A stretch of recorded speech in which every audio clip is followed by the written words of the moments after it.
देवेंद्र फडणवीस महाराष्ट्र रक्तबंबाळ करण्याचा डाव रचत आहेत. तो डाव मी मोडणार अशा प्रकारचं वक्तव्य जरांगे पाटील यांनी केलेलं आहे. खरं म्हणजे जरांगेंची सुरुवात ती आजपर्यंत देवेंद्र फडणवीसांना टार्गेट हाच केंद्रबिंदू आंदोलनाचा या ठिकाणी आहे. अशा प्रकारची वक्तव्य करायला जरांगेंना कोणी फिडिंग देतंय का हेही त्यांनी तपासण्याची आवश्यकता आहे.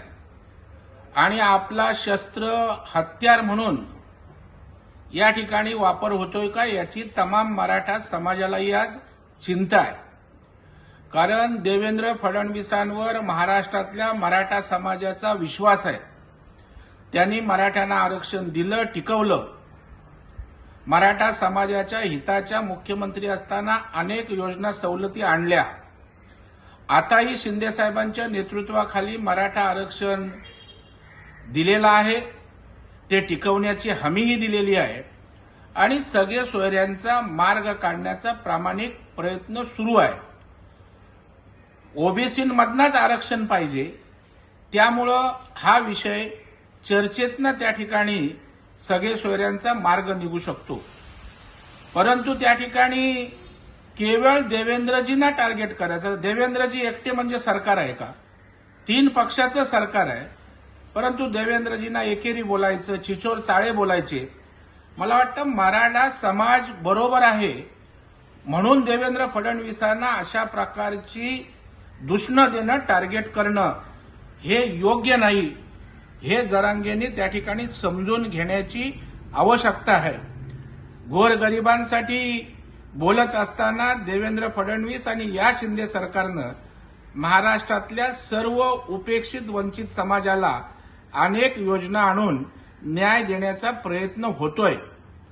मला वाटतं की दुसऱ्याचा अजेंडा आपण राबवताय की काय, विरोधी पक्षाचा अजेंडा आपण राबवतोय काय, देवेंद्रजींच्या विरोधातल्या ज्या काही शक्ती आहेत त्यांचा अजेंडा आपल्या मार्फत राबवला जातोय काय, अशा प्रकारचा सारखं देवेंद्रजींवर टीका करून त्या ठिकाणी वाटायला, संशयाला वाव त्या ठिकाणी मिळतो. म्हणून जरांगे साहेबांनी केवळ आंदोलनाच्या विषयावर त्या ठिकाणी सरकार म्हणून बोलावं.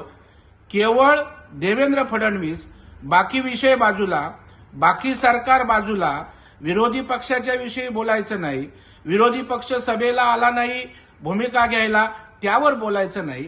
त्याच्यामुळे महाराष्ट्रासमोर आणि जरांगे पाटलांसमोर केवळ देवेंद्र फडणवीस हा एकमेव प्रश्न उभा राहिलाय असं त्यांच्या साऱ्या वक्तव्यातनं वाटतं.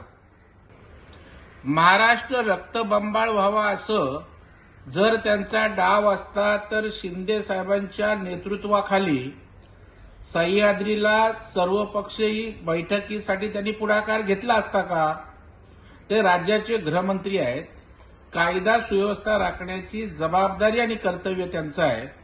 ते राज्य रक्तरंजित कसं होऊन देतील? ते रक्तरंजित होऊ नये यासाठीच त्यांचा अट्टास आहे. गृहमंत्री म्हणून जरांगेंनी साथ देऊन शांततेत चर्चेच्या मार्गातून मराठा समाजाला न्याय द्यावा. उगाच एकमेका जाती धर्मांवर आरोप देवेंद्रजींवर टार्गेट करण्यापेक्षा चर्चेतून समन्वयातनं मार्ग काढण्याची भूमिका घ्यावी, ते मराठा समाजाला मोठ्या प्रमाणावर अपेक्षित आहे. एबीपी माझा, उघडा डोळे बघा नीट.